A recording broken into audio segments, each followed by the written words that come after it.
Fala galera, sejam muito bem-vindos para mais um vídeo do Rapinas do Mar. Eu sou o Alexandre Castro e no vídeo de hoje a gente vai falar sobre o Sam Darnold e a Free Agents do Seahawks.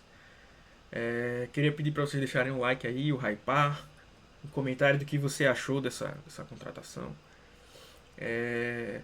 Esse vídeo era para ter saído ontem, mas tava muito estressado para sair ontem. E aí acabou ficando hoje, então a gente no finalzinho ainda vai dar uma passada no resto da Free Agents do Seahawks, mas o objetivo principal é falar do Darnold. E vamos lá. Quem me segue lá no Twitter viu que eu não fui muito fã. E por que eu não fui muito fã? Tem alguns pontos positivos, vamos dizer assim, nessa contratação? Tem. Mas eu acho que a maioria são negativos. Meu plano seria contratar um quarterback barato, veterano, draftar alguém e deixar esse cara como escudo ou ponte, o nome que você preferir chamar. Enquanto você está desenvolvendo ele, esse cara ter mais paciência aí com esse quarterback. A ponto que, por exemplo, para mim, o Jimmy Garoppolo era uma opção. E assim, entenda, eu não estou dizendo que era uma opção para a gente ir para os playoffs, não. Era uma opção para a gente jogar mais ou menos ali, proteger o nosso quarterback, o quarterback novato, né? É, Vem de um esquema parecido, né? De wide zone também. E deve ser barato. Para mim, o ponto principal era dinheiro. Por quê? A gente vai falar um pouco mais à frente, mas o Seahawks deveria ter gastado muita grana em linha ofensiva esse ano. E não gastou. Né? Então, assim, para mim a prioridade era pegar um quarterback barato, o mais barato possível, e gastar o resto do dinheiro em linha ofensiva. Mas o Seahawks não fez nenhuma coisa nem outra. Pegou um quarterback caro e até agora não resolveu nada de linha ofensiva e perdeu várias opções boas. Porque essa é uma questão, assim, se você quer olhar o copo meio cheio, né? Poderia ter sido pior porque o Seahawks ofereceu 45 milhões pro Dino. Então existia um mundo que eles oferecessem isso ou 40 milhões pro Darnold, que seria uma loucura ainda maior. Então assim, se você quer ver, se você olhar do ponto de vista foi bom porque poderia ser pior, então esse aí tá um dos motivos.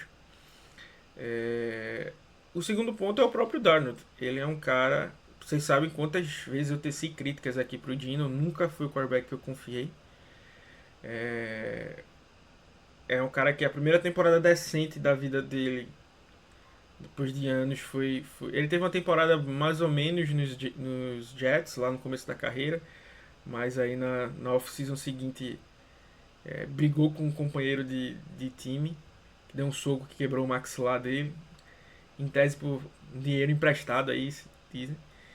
E aí ele ficou fora, machucado, e já voltou, não estava mais no mesmo nível. E aí foi um reserva o resto da vida. Seattle fez ele renascer, né? Ter essa oportunidade, deu a chance a ele. É, Ele teve temporadas decentes em Seattle. Acho que a primeira temporada é boa, mas que assim, com aquele negócio de poderia ser melhor. E nos outros anos eu acho que ele deu uma regredida. É, então, sim, não é um cara confiável. Do mesmo jeito que o Darnold, que está há 7 anos na liga. Porque, por exemplo, muita gente falou, ele é 7 anos mais jovem, acho que 7, 8 anos mais jovem do que o Dino. Certo, mas não mostrou nada também até agora. Então, assim, ele teve 7 anos na liga e teve uma temporada boa, que foi a temporada do ano passado, com o detalhe que em momentos importantes ele deu uma derretida ali, deu uma pipocada, vamos dizer assim. Os Vikings em dado momento tinham grandes chances de lutar pela divisão norte e até sonhar com a folga em dado momento. Mas os Vikings tiveram umas derrotas bem estranhas.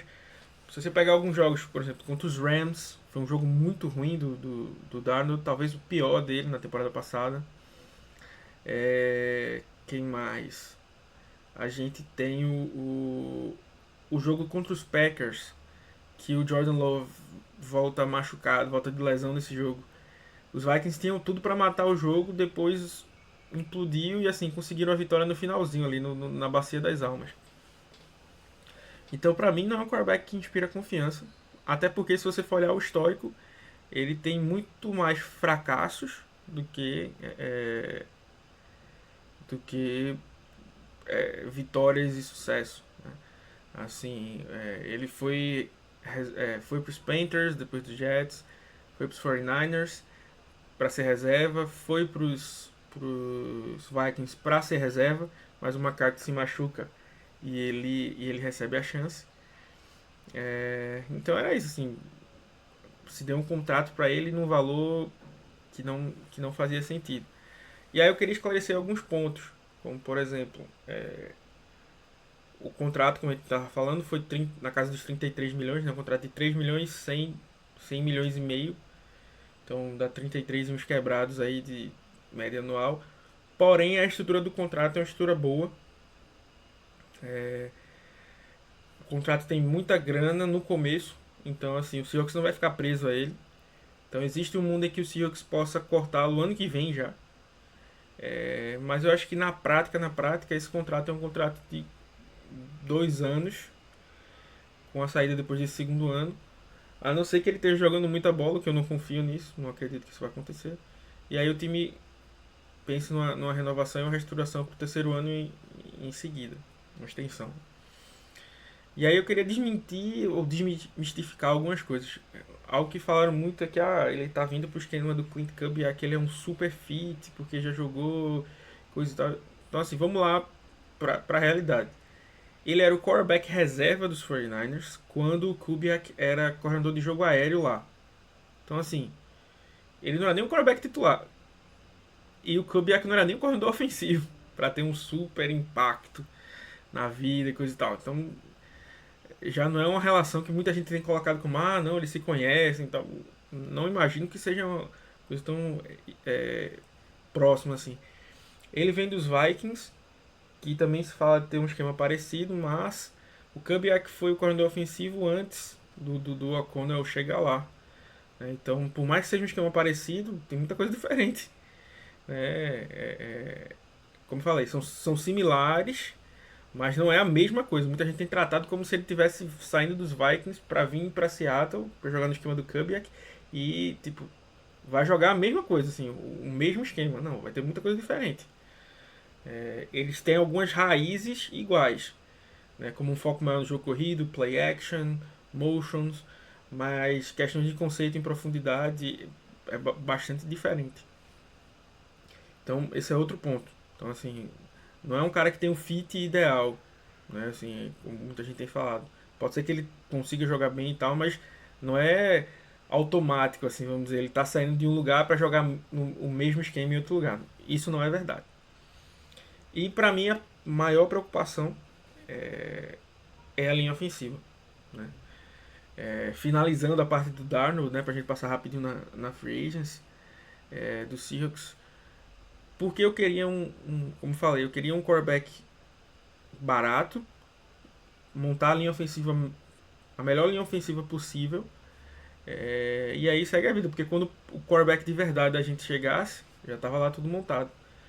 Então, até o Justin Fields, que fechou lá por menos, para mim poderia ser uma opção, porque dependeria, gastaria menos, comprometeria menos cap.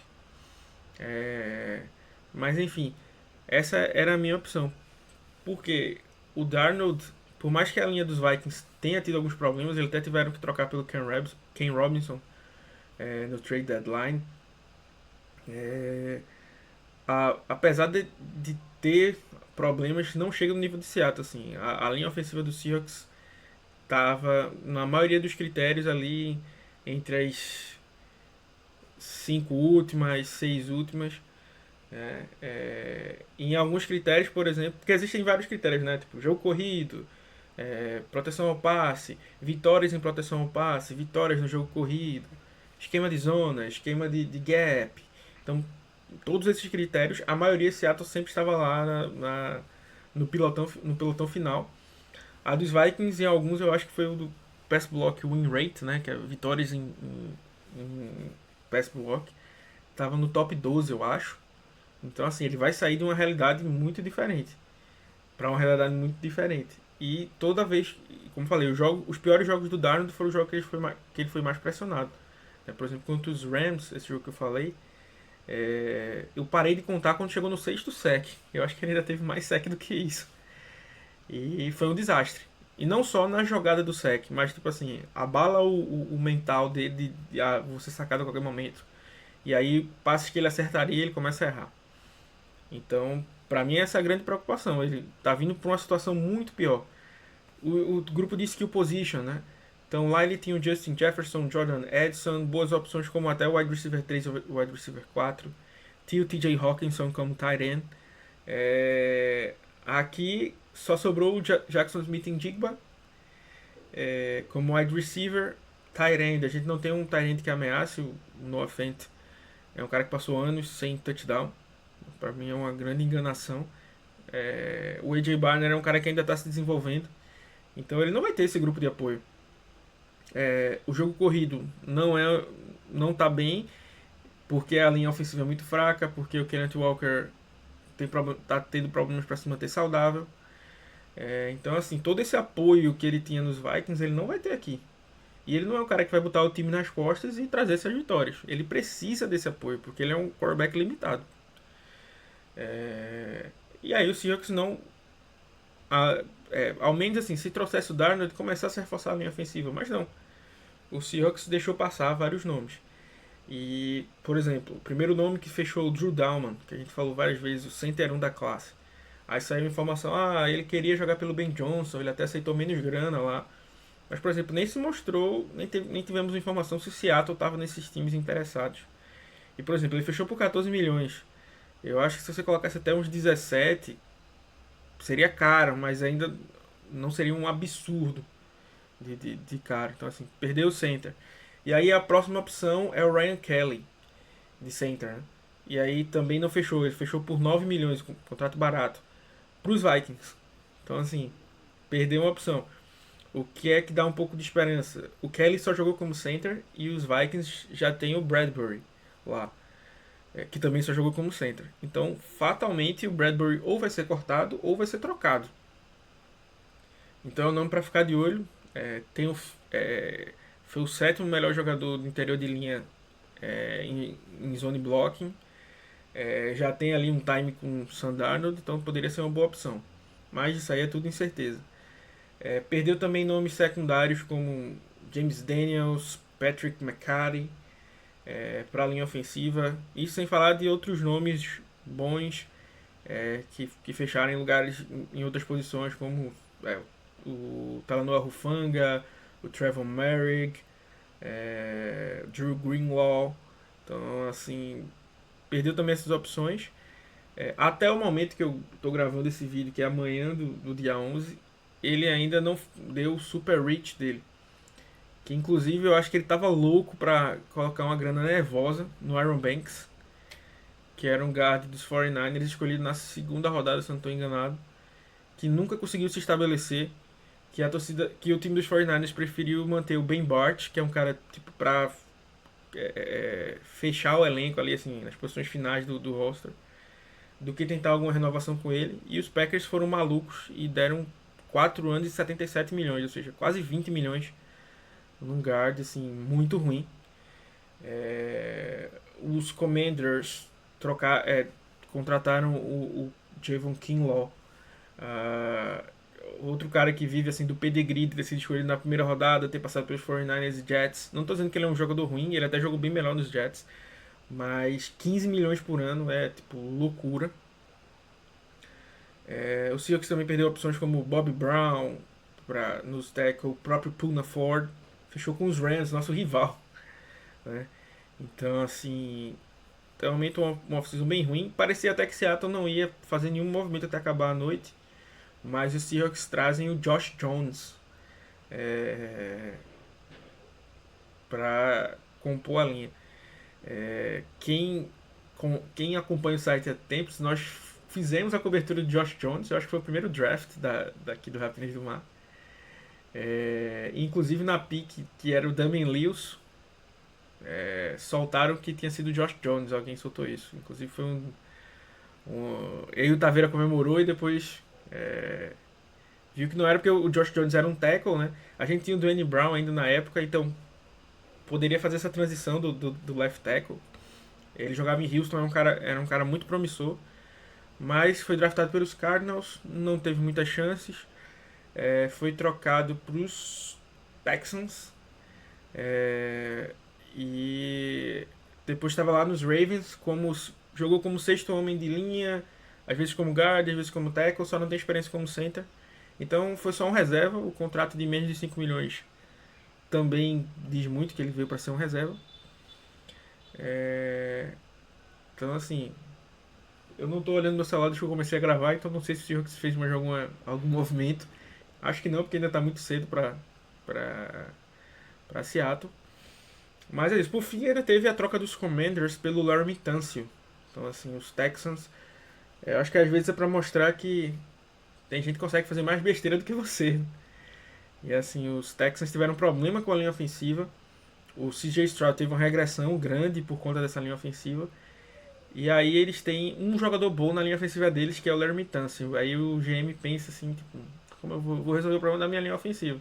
Existe uma disparidade muito grande de talento entre os outros e o Laremy Tunsil. Então agora eu vou trocar o Laremy Tunsil e não vai ter mais disparidade nenhuma porque todo mundo é ruim, tá todo mundo na mesma prateleira.